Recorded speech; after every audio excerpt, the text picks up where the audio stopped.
Welcome everyone to this new event of the State of the Union 2021. We will be discussing on the role of modal shift in achieving transport decarbonization objectives. My name is Juan Montero. I'm part-time professor of the Florence School of Regulation for hosting this event. And please allow me to introduce our speakers. We have 4 speakers today.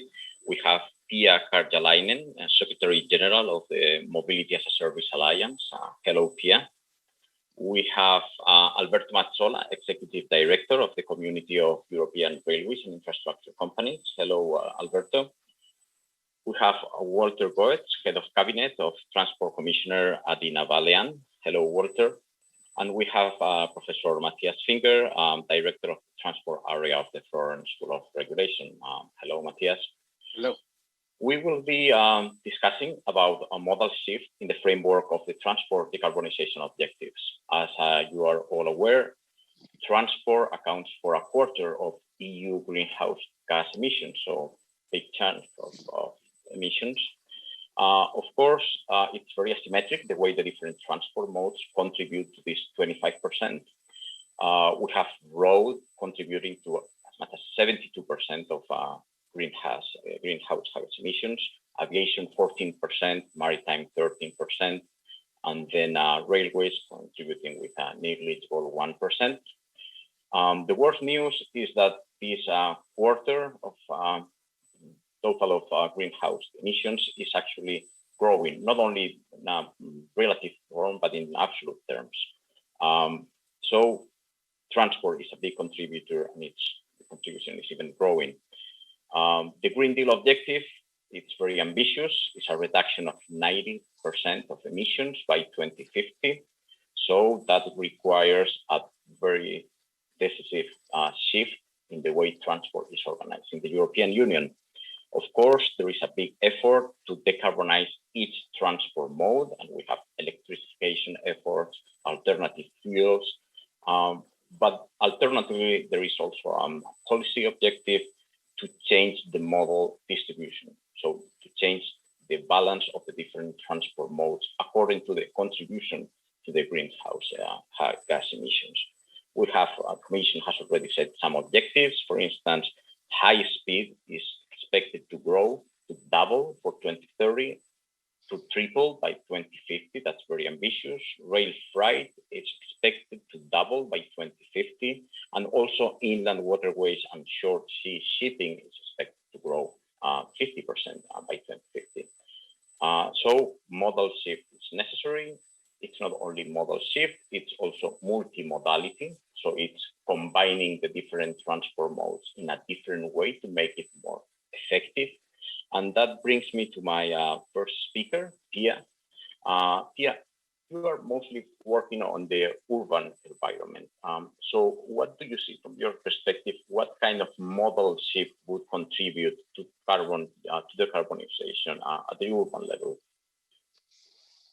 Yes, so good morning, everyone, and thank you for welcoming me to this event. Very interesting topic, and I'm really happy to talk about the modal shift and also transport decarbonization, especially from the point of view of mobility as a service, which is, of course, the way how we can optimize the use of different transport modes as a part of our mobility behavior and transport system. And of course, the mass has its biggest impact and biggest sort of like potential in the urban environment. If I just say a few words about the organization who I'm representing or talking about, I'm representing and coming from the Mobility as a Service Alliance, which is public-private partnership where we have a bit more than 100 members from all across the world who are actively already developing or implementing mobility as a service, services or integrated mobility solutions.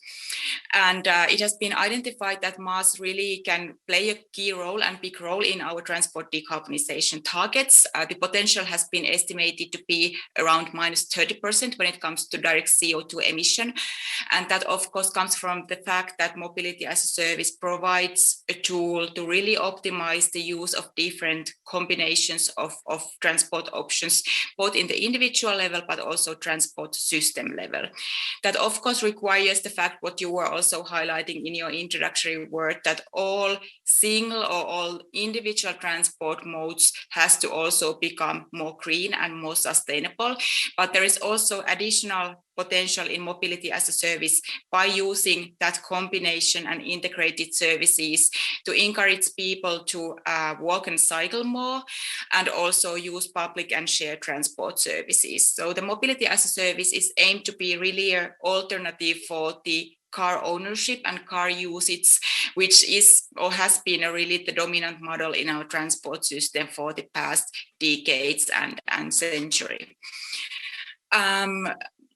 The benefits and the sort of the potential and how the mobility as a service works, it really becomes from the individual level, because it provides you a tool or platform where individual can, based on her or his preferences, choose the best combination of the different transport options, bringing together the public transport services, what of course we, especially in Europe, really have in a high and good quality, and also good service networks, but also providing options and information about the walking, cycling, and other shared mobility options, so that it always establishes a really good combination based on the personal preferences. And also the user can really make the choice based on the understanding on the CO2 emissions and the environmental impacts of the journey.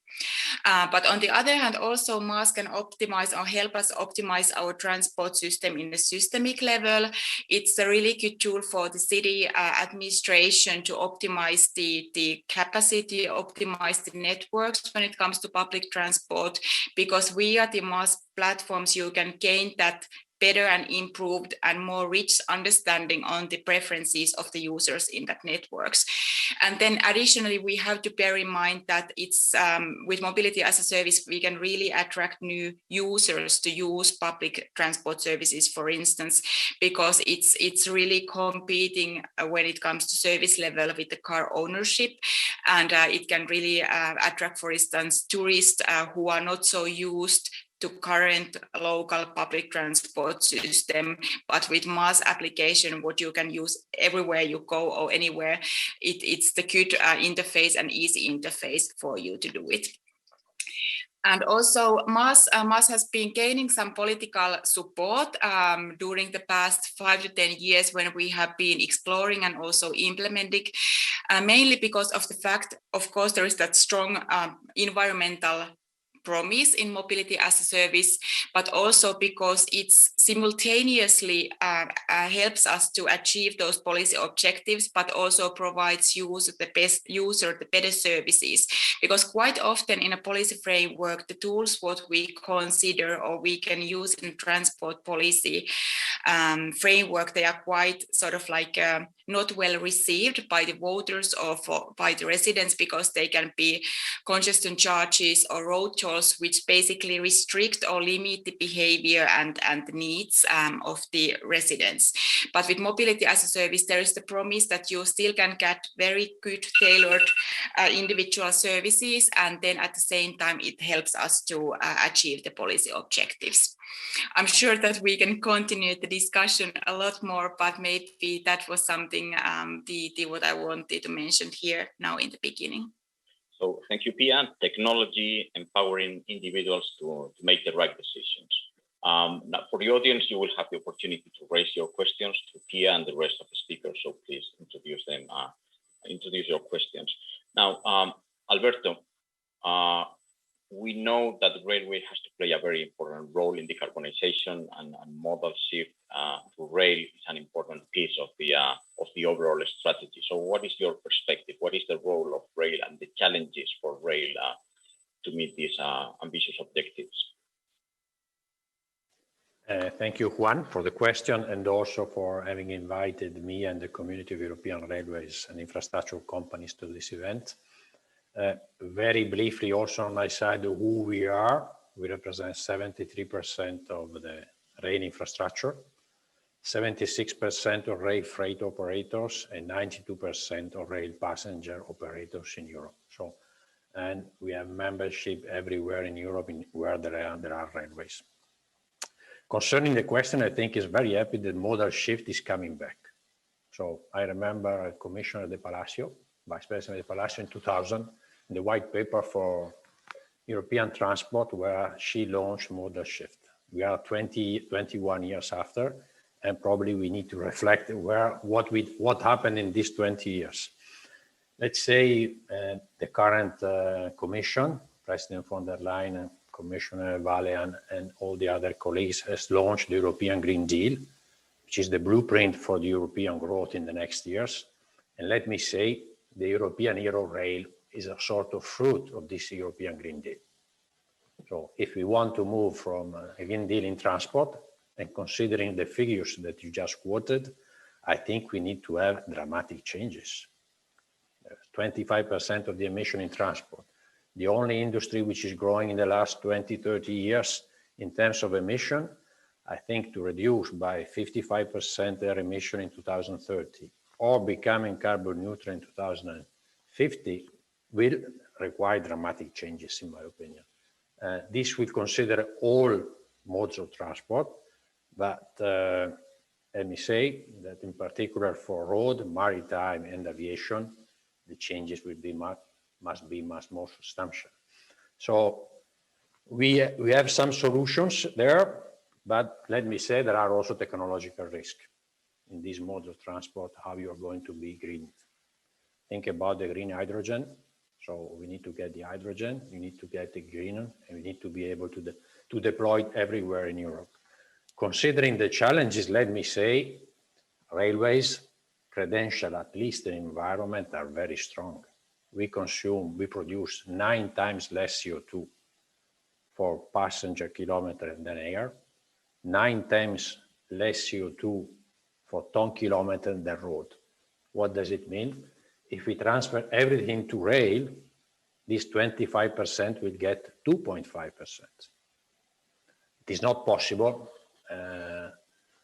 I understand very well. Rail is not transport door to door. We have some limitation, but at least the solution, I think I'm very happy that we are discussing again modal shift and what we can do it. From this policy, I have to acknowledge the European Commission the last 20 years has kept in the Trans-European transport network a continuous, I would say, attention and investment in railways. This didn't happen everywhere in Europe. I just looked at the figures. In the last 20 years, motorways length has increased in Europe by 82%, 82, and railway network has decreased by 9%. So let's say, why I'm quoting this? Because then in terms of market share, we had similar results. Road freight increased by 40%, rail freight by 6%. Air passengers increased by 105%, and rail passengers just by 29%. What do we need to achieve this modal shift? We need certainly capacity. 4% of the network is congested, rail network today. We have seen that we didn't invest enough in infrastructure. We will need physical and digital infrastructure. When I mean physical, we need new kilometers of lines. We need to build this. And what we are pleading, for instance, is to have an high-speed network which connect all the capitals and major cities of Europe. This will make a big change. We are in the process, but we still need more in terms of policy and investment on that. And also in digital, because we have been working for a digital control traffic system in Europe for railways for 25 years. We will need to increase the deployment by 10 times. This will realize an increase of capacity of 30% without building any new line. Also digital automatic coupling and other things. Capacity is the first point. The second point, if I may, and let me say in capacity, we didn't go in the right direction the last 20 years. In terms of level playing field is the second point. If you want railway companies, if you want to be profitable, you need to make money in your business.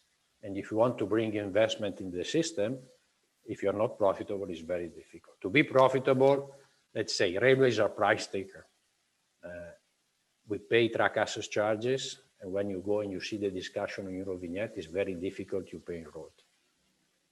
Fair and social conditions. Mobility package is always under discussion. Taxes on fuels. So I think we are, and rail freight, for instance, is competing among themselves since 2007, but we are difficult to become profitable because outside condition doesn't allow this. In conclusion, I would say modal shift should be pursued as much as possible. In my opinion, rail should be the preferred solution in the next years when it is possible. Of course, we will need to integrate railways with the other modes. We need to be multimodal. Pass door to door cannot be done by railways. So mobility as a service, I think, is a very good idea, how we are able to integrate different modes and to achieve the result. I will stop here, Juan, but I think we have a lot of possibility to get to the final result with railways. Thank you, Alberto. So priority number one, investment in infrastructure, more capacity is necessary to meet these ambitious objectives. So now we move to Walter. The Commission has set very ambitious objectives. Now we have to make them real. So what are the most the necessary measures to reach these objectives? Walter? Thank you, Juan. Good morning, everybody. Thank you for inviting me also to this panel. Our strategy, Sustainable Smart Mobility Strategy, has already been mentioned. I'm grateful for Alberto to put it in the context of the white papers, even 20 years ago from Commissioner Palacio, Commissioner Callas, almost 10 years ago, and now Commissioner Vălean. And I'm sure we will still have the 20 years to come to deal with modal shift, because it's not easy to get there where we want to. The targets have already been mentioned. Is double the high-speed rail in Europe across Europe by 2030, and increase the rail freight by 50% by 2030. Just to mention the 2030 targets. How to get there? I mean, the strategy which we have presented in December has one or two underlying principles to be kept in mind. First of all, neither the Green Deal nor our strategy is a banning strategy. It would be simple to just say by next year we ban all fossil fuel-based transport modes, and then we go only for the sustainable ones, and then we have the shifts, model shift by a top-down banning strategy. No, we say all modes of transport are needed. We cannot play one mode against the other, but all have to become more sustainable and more widely available in a multimodal transport system for the citizens and the enterprises. And in order to get there, we need to set the right incentives so that transition can happen, because otherwise we would not get ownership and political support from our citizens and our economies if we don't do it in this way. Now, and let me also say a word about the EU transport network in general. Although we still have this modal shift discussion since 20 years, we should not ignore that we have, on a global scale, a very good transport system in Europe.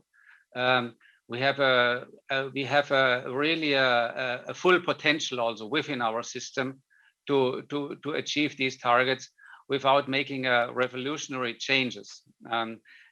Compared to other areas in the world, I think Europe has indeed a very modern and up-to-date transport system. But how can we now increase this considerable shift of modal shift towards rail and inland waterways, mainly when we talk about freight? We have planning a package of measures here. There's no one single bullet on this thing. First of all, you know that in the second half of this year, we will make a TEN-T review, which makes the TEN-T system more effective. We will not correct too much the corridors or change the corridors, the TEN-T maps, but it's about using synergies, react to digitalization, and upgrade the TEN-T regulation also to the new transport needs. We will look into the NAIADES program to go in inland waterways, use efficiencies there.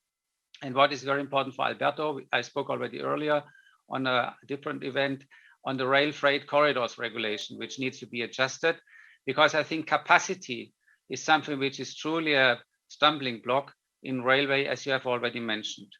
And then we have the Combined Transport Directive, which was pending in the Council and in the Parliament now withdrawn by the Commission because it was not ambitious enough what the Parliament and the Council have wanted, particularly the Council. So we will also come forward with a new proposal on the Combined Transport Directive in 2022 to react also to digitalization and improve competitiveness of the different modes amongst each other.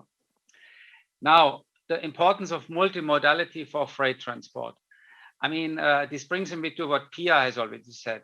A freight train alone cannot deliver a parcel to your door.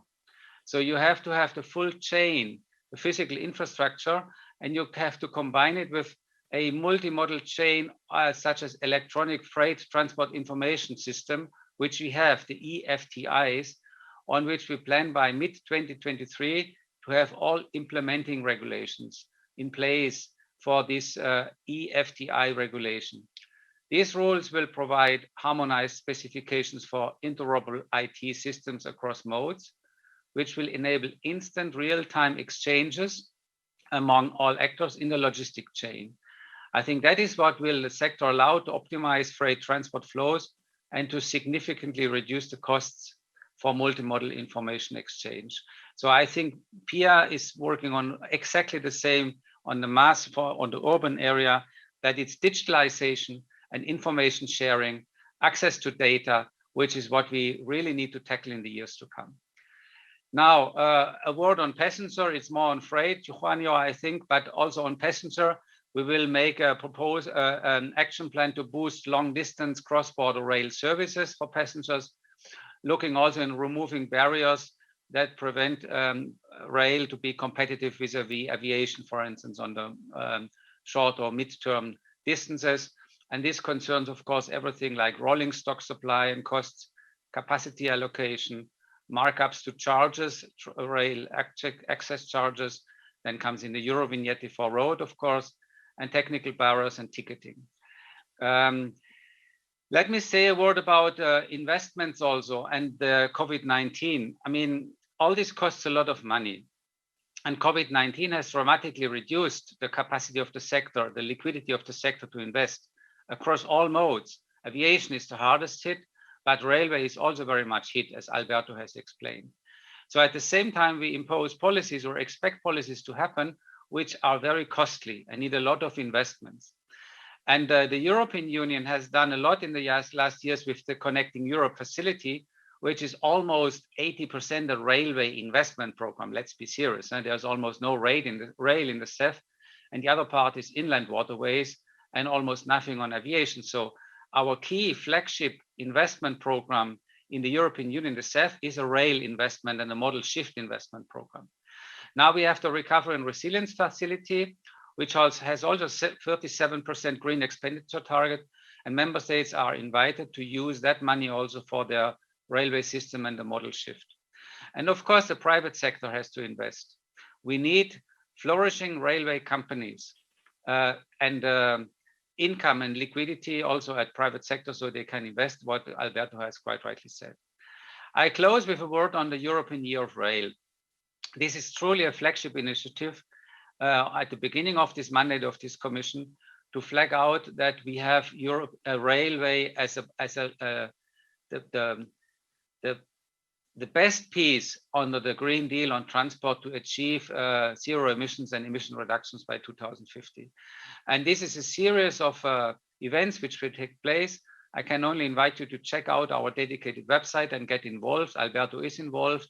And there will be also a major flagship this year is the Connecting Europe Express, which is a train which goes through most member states in Europe in September and October with events and policy discussions there to promote the idea of Europe of rail.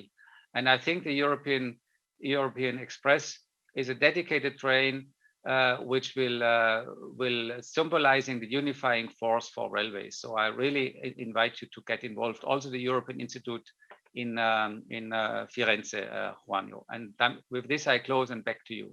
Thank you, Walter. So describing this very basic level of the initiatives of the Commission. Now we move to Matthias. In the Florence School of Regulation, we've been discussing about these topics already for years. After the presentations that we've heard the experience you have from the debates in the Furnace School of Regulation, what is your approach? What is your advice on this modal shift? Thank you, Juan. Yeah, since 11 years, we have actually created the Florence School of Regulation transport area and worked with the Commission and with many of you to further aspects that are now all put together in this I think the strategy for sustainable and smart mobility. That's where things really come together today, and we're happy that we're able to contribute to bits and pieces of that. Now, I think our contribution is basically, to create a clear discourse, what is needed, where the bottlenecks are. And so I don't want to repeat myself, and I don't want to repeat what has already been said, but I think first we are, just a few words, we are fully in line with the Commission strategy of decarbonization and of modal shift. We are in line on the idea that it is freight and passengers. And so that covers, the between the countries and inside the countries and at the urban level, as Piia already said.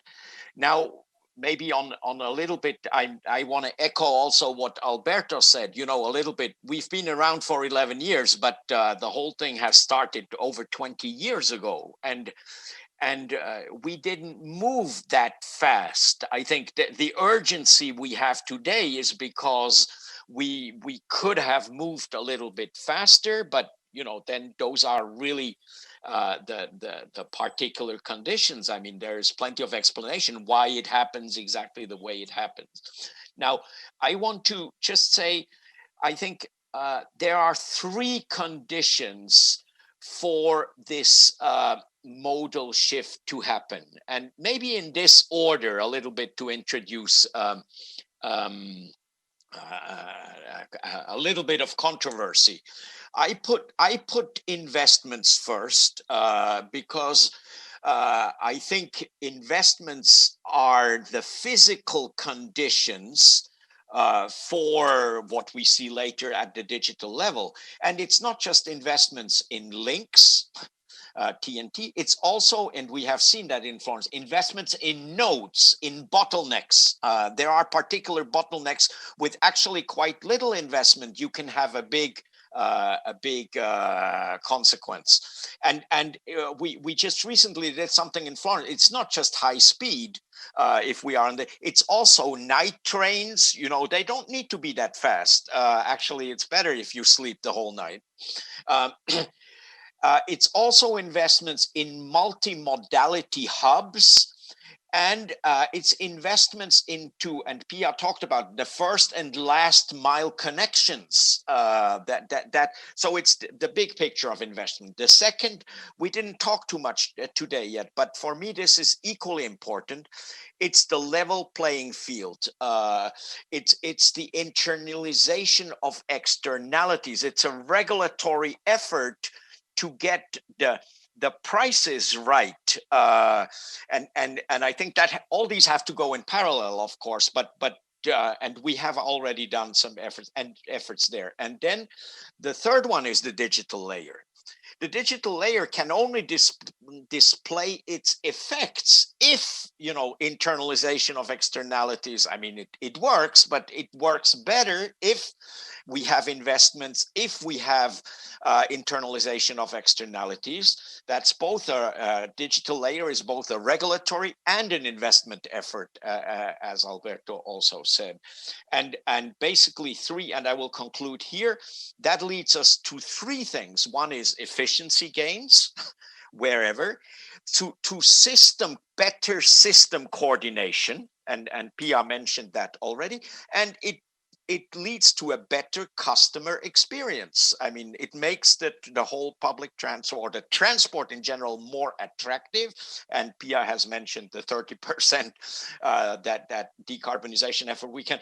So just to conclude on this, and there's a little private discussion with Piia, but you know, it's not just the customers, in my view. It's really, we're moving towards a partnership between the private and the public sector in the digitalization area to also optimize the entire system for the customers, for the citizens, but also for the cities, for the countries, and for Europe. Let me stop here. Thank you, Matthias.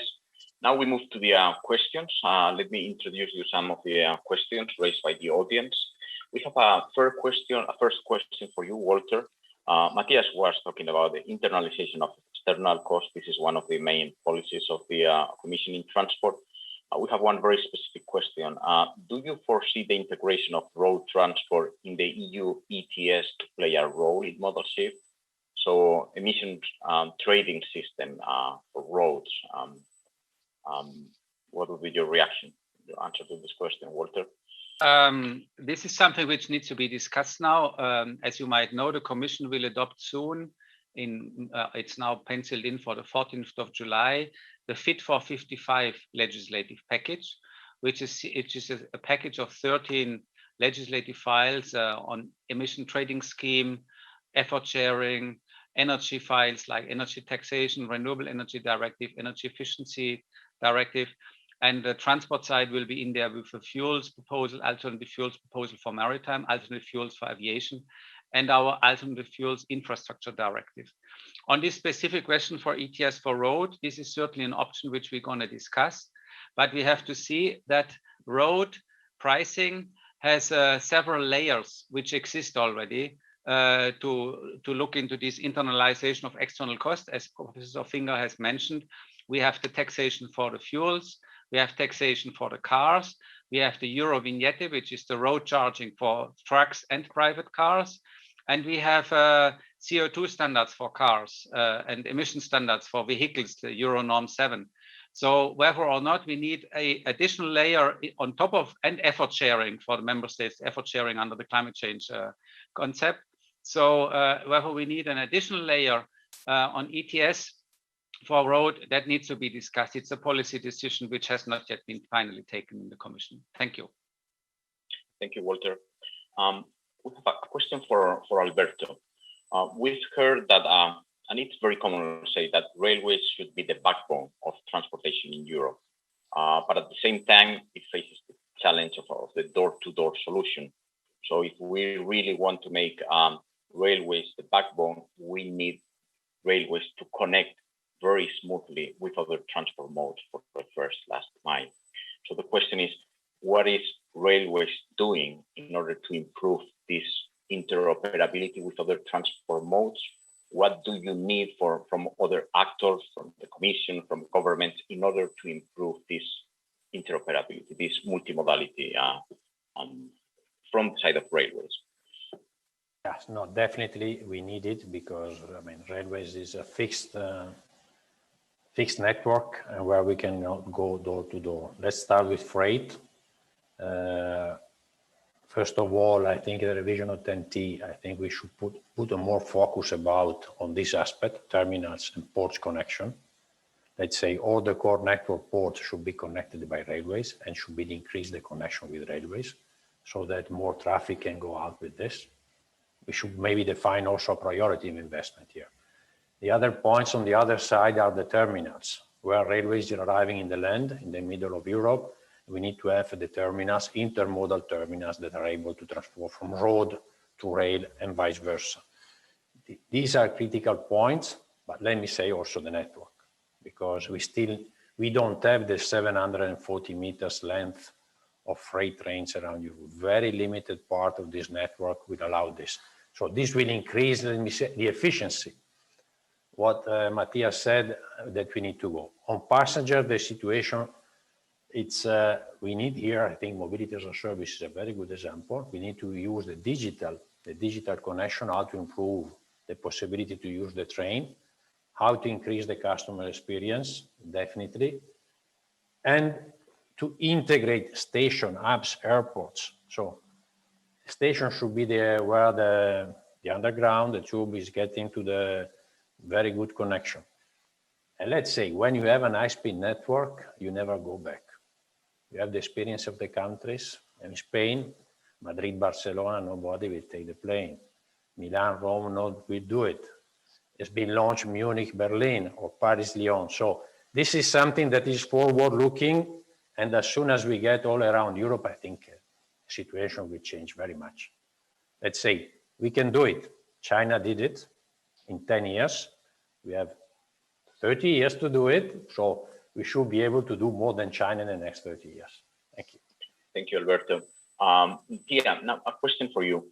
I mean, what are the obstacles for digital technologies to support multimodality? I mean, why is it not working better? Why are we not getting more technology to improve multimodality, both at the urban level and long distance? Well, basically, I actually think that regarding the technology itself, we are quite well equipped.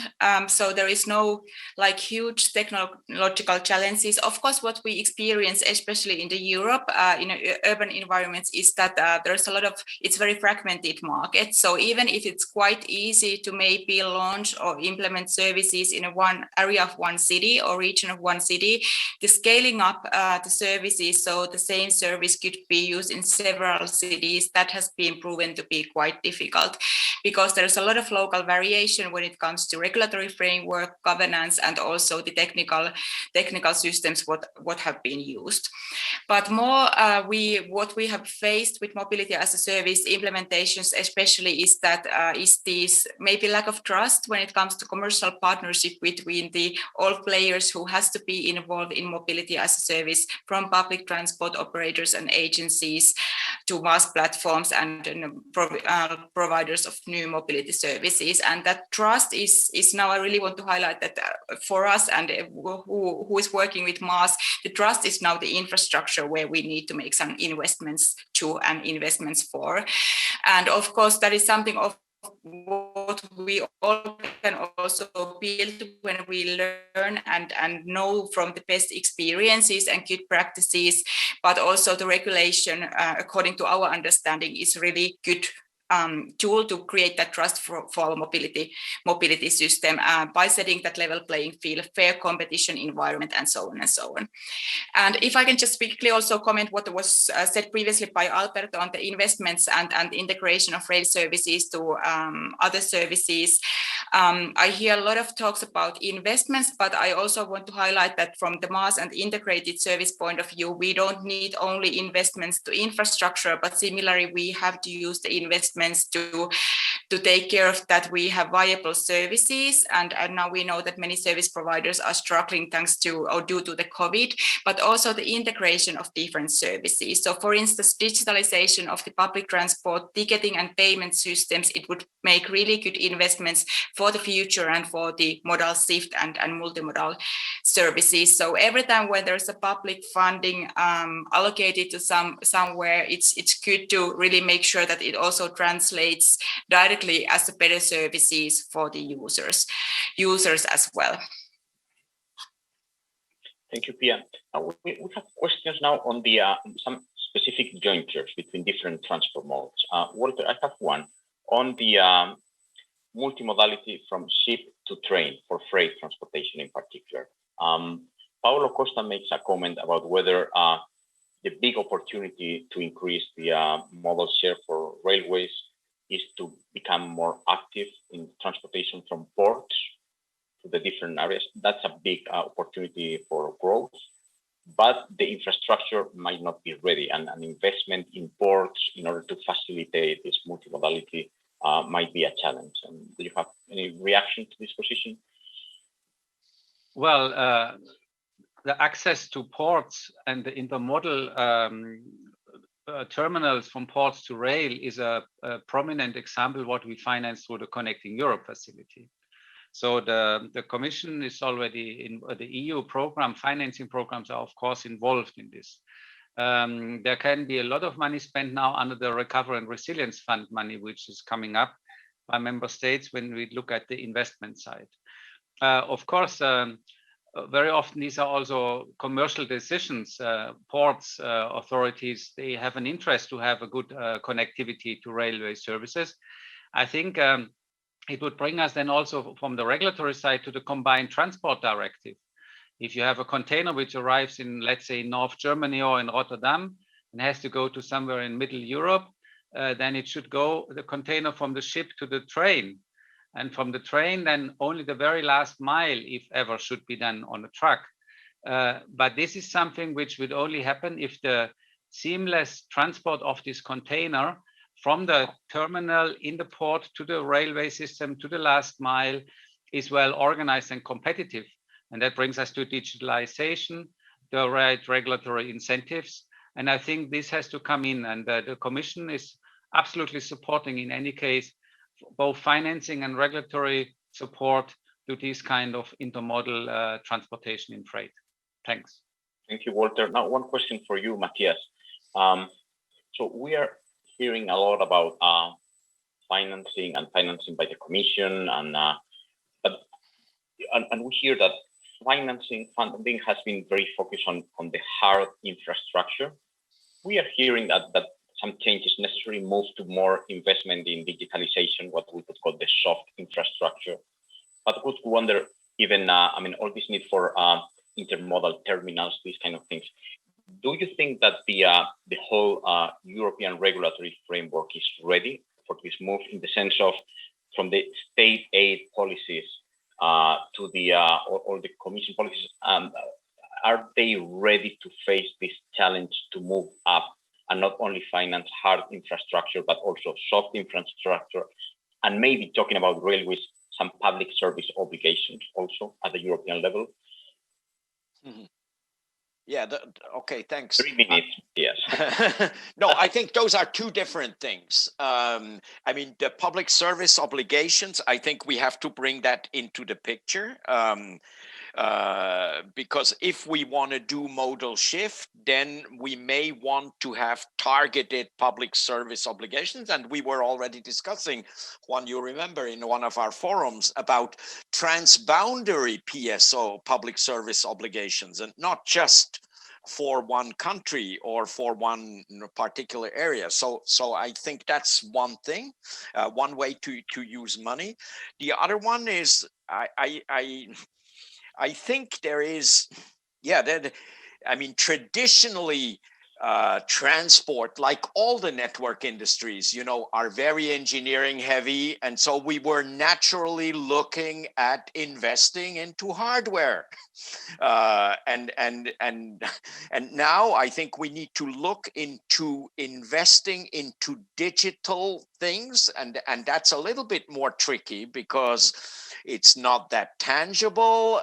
Nobody can cut ribbons. And so, and it's often transboundary and not just national. So I just want to highlight this point here, Juan. The point I want to make is about these data mobility, digital mobility data spaces that are now foreseen, that we think will advance very much the uptake of innovative mobility offerings.